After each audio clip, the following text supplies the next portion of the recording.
இந்தியாவின் number 1 refurbished gold company Rate for Gold வெறும் 2% வேஸ்டேஜில் தங்கம் வாங்க Rate for Goldக்கு கால் பண்ணுங்க.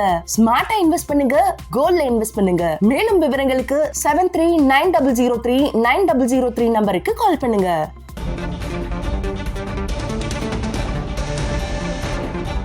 கும்பகோணத்தில் நடக்கும் இந்திய யூனியன் முஸ்லீம் லீக் மாநாட்டில் தீர்மானங்கள் நிறைவேற்றப்பட்டிருக்கின்றன.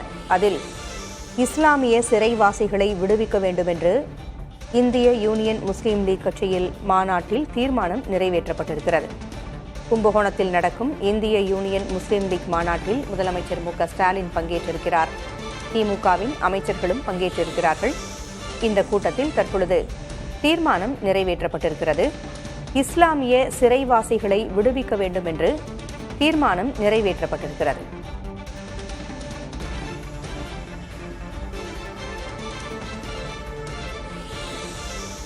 இஸ்லாமிய சிறைவாசிகளை விடுவிக்க வேண்டும் என்று இந்திய யூனியன் முஸ்லீம் லீக் கட்சி நடத்துகின்ற அந்த மாநாட்டில் தீர்மானம் நிறைவேற்றப்பட்டிருக்கிறது.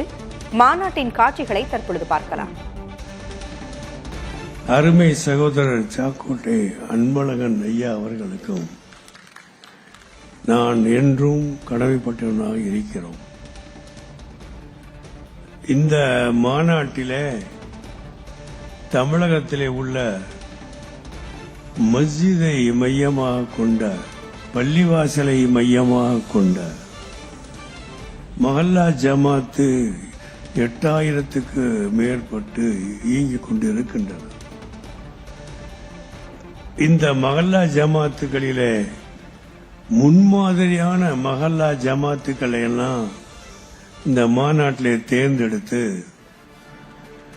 40 முன்மாதிரி மஹல்லா ஜமாத்துக்களுக்கு இந்த மேடையில பாராட்டக்கூடிய வகையில் முன்மாதிரி மஹல்லாக அவர்கள் திறந்ததை வெளிப்படுத்தக்கூடிய வகையில் அவர்களுக்கு பரிசுகள் வழங்கி ஊக்கப்படுத்தியதை இந்த வந்து கூடியிருக்கிற அத்தனை பேரும் பார்த்தீர்கள்.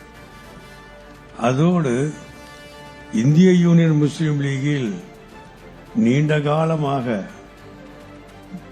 மிகச்சிறந்த பணியை, தியாகத்தை உடம்பாலும் பொருளாலும் வாழ்க்கையாலும் செய்து கொண்டிருக்கக்கூடிய 40க்கு மேற்பட்ட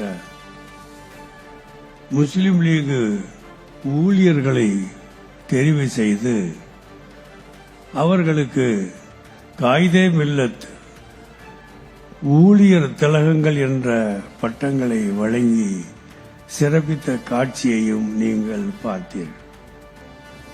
அதனைத் தொடர்ந்து தமிழகத்திலே உள்ள 7 மிக உயர்ந்த மார்க்க மேதைகளாக உள்ளவர்களுடைய பெயர்களில் நாம் எல்லாம் விருதுகள் உருவாக்கி அந்த விருதுகளுக்கு உரியவர்கள் தமிழகத்திலும் தமிழகத்தை அடுத்திருக்கக்கூடிய இலங்கையிலும்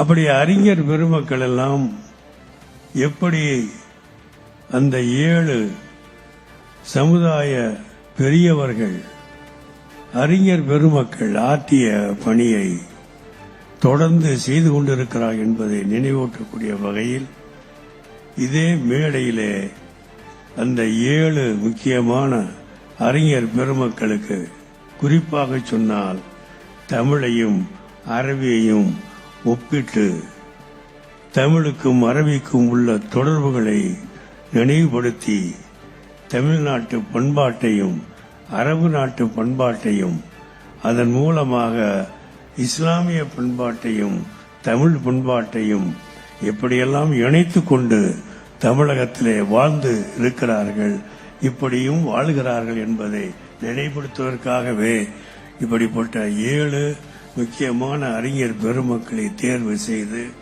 அவர்களுக்கு நாங்கள் விருதுகளை வழங்கி பாராட்டியிருக்கிறோம்.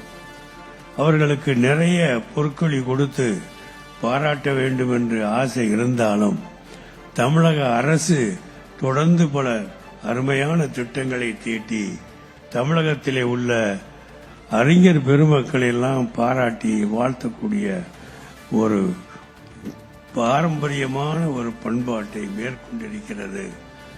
அந்த அடிப்படையை நாங்களும் பின்பற்றி தமிழகத்திலே உள்ள முஸ்லிம் சமுதாயத்திலும் அந்த பண்பாடு பரப்பப்பட வேண்டும் என்ற உணர்வோடு அதனை இந்த மாநாட்டிலே நாங்கள் செய்திருக்கிறோம். இந்த மாநாட்டை எழுச்சி முறை மாநாடாக மிக சிறப்பாக ஆர்கனைஸ் பண்ணக்கூடிய ஒன்றுபடுத்தக்கூடிய எல்லோரையும் அரவணைத்து இந்த மாநாட்டை இங்கே நடத்துவதற்கு பெரும்பாடுபட்டு மிக அற்புதமாக செய்திருக்கிற தம்பி ஷாஜகான் அவர்களையும் அவர்களோடு இணைந்திருக்கக்கூடிய முஸ்லிம் லீகினுடைய முன்னணி தலைவர்களையும் மாவட்ட நிர்வாகிகளையும் நான் பாராட்ட கடமைப்பட்டு நான் இருக்கிறேன். இந்த மாநாட்டில் தங்க தமிழகத்து பொங்கு புகழ் பெற்று வரும் மு.க. ஸ்டாலின் அவர்கள், மாண்புமிகு முதல்வர் அவர்கள் வந்து இங்கே சிறப்பிப்பது, இடையிலே அவர்களை அழைக்கிற போது பல சிரமங்கள் எல்லாம் சொல்லிக் கூட காட்டினார்கள். எவ்வளவோ சிரமங்கள் இருந்தாலும் இந்த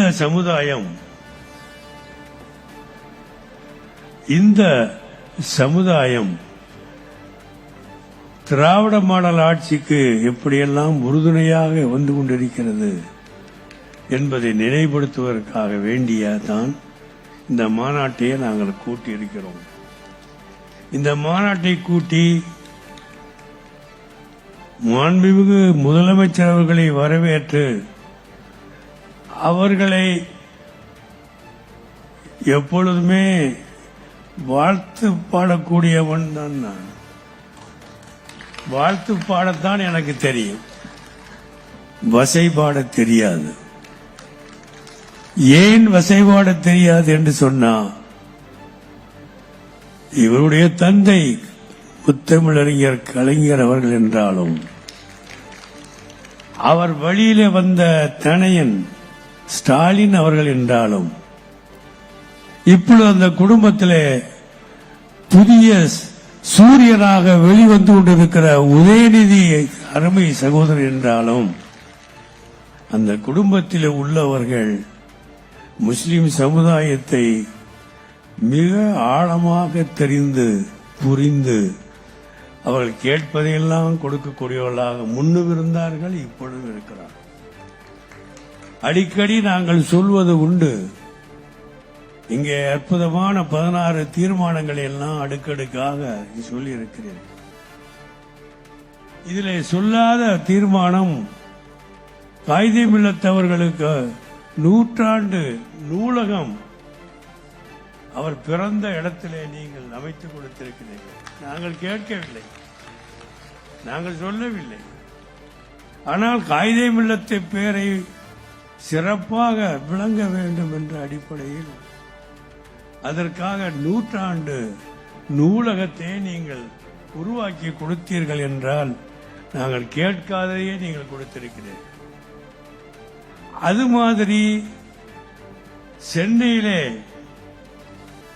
விமான நிலையத்துக்கு அருகிலே ஏறத்தாழ 60 கோடிக்கு மேல் செலவு செய்து புனித ஹஜ் பயணிகள் செல்லக்கூடிய ஹஜ் ஹவுஸை உருவாக்கி திராவிட மாடல் அரசுக்கு உறுதுணையாக இருப்போம் என்று இந்திய யூனியன் முஸ்லீம் லீக் கட்சியினுடைய தலைவர் காதர் மொய்தீன் பேசி வருகிறார். இந்தியாவின் number 1 refurbished gold company rate for gold வெறும் 2% வேஸ்டேஜில் தங்கம் வாங்க ரேட் ஃபார் கோல்டுக்கு கால் பண்ணுங்க.